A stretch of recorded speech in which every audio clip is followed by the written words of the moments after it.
নমস্কার বন্ধুরা, আবার আমি চলে এসেছি আপনাদের সামনে। আজ আমি দেখাবো খুব সাধারণ উপায়ে একটা সাদামাটা রান্না, পাঁপড়ের তরকারি। খুব সহজে এই রান্নাটা করা যায়। চলুন দেখে নিই এই রান্নাটা আমরা কিভাবে করছি।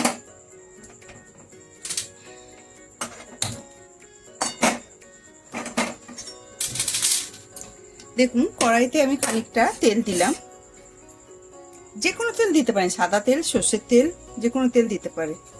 এর মধ্যে আমি এই পাঁপড়গুলোকে দেখুন এরকম ভাবে 4 টুকরো করে কেটে নেবো। পাঁপড়গুলো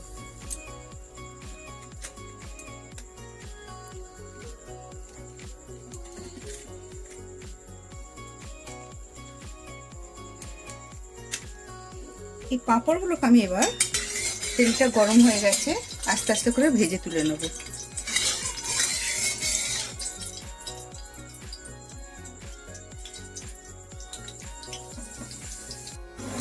এইভাবে পাঁপড়গুলোকে আমি, এই প্রত্যেকটা পাঁপড়কে আমি দেখুন ভেজে নিয়েছি। এইভাবে ভেজে আমি তুলে নেব। এইবারেতে গরম তেলের মধ্যে যেটা দেবো, দিয়ে দেবো একটু, দেখুন, হিং,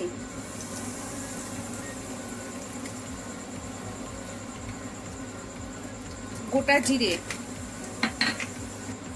দেবো, একটা তেজপাতা, আর দেবো এই যে একটা শুকনো লঙ্কা ফোড়নের জন্য।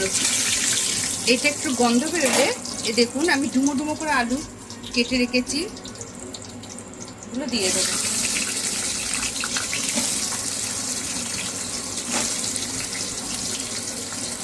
আলুটাকে একটু লাল লাল করে ভেজে নেব।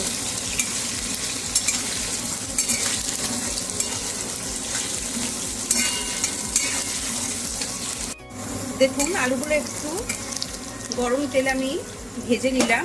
নিয়ে এর মধ্যে দেবো আমি এরকম 1 চামচা আদা বাটা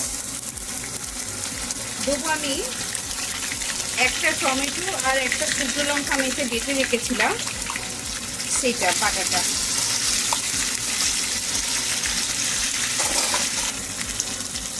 এটা হচ্ছে জিরে গুঁড়ো, ধনে গুঁড়ো দেবো। আমি সামান্য পরিমাণ চিনি, স্বাদের জন্য।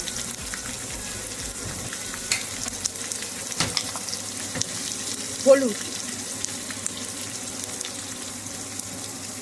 স্বাদ অনুযায়ী নুনটা দিয়ে দেবেন।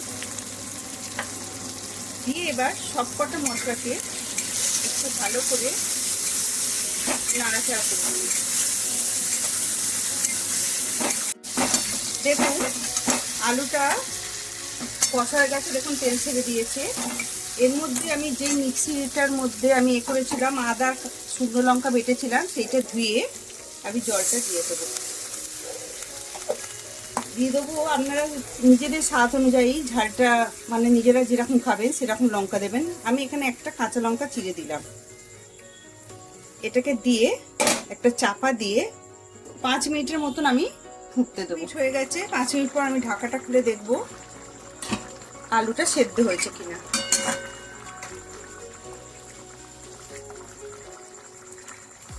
দেখুন আপনাদের দেখাচ্ছি।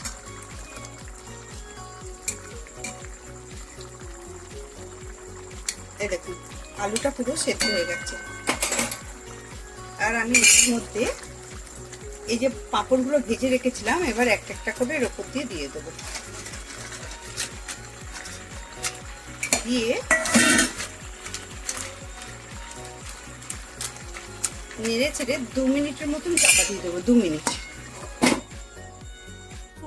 2 মিনিট হয়ে গেছে, তরকারিটা আমার রান্না হয়ে গেছে। নামাবার আগে আমি দেখুন একটু গরম মশলার গুঁড়ো আমি ওপর থেকে ছড়িয়ে দেবো।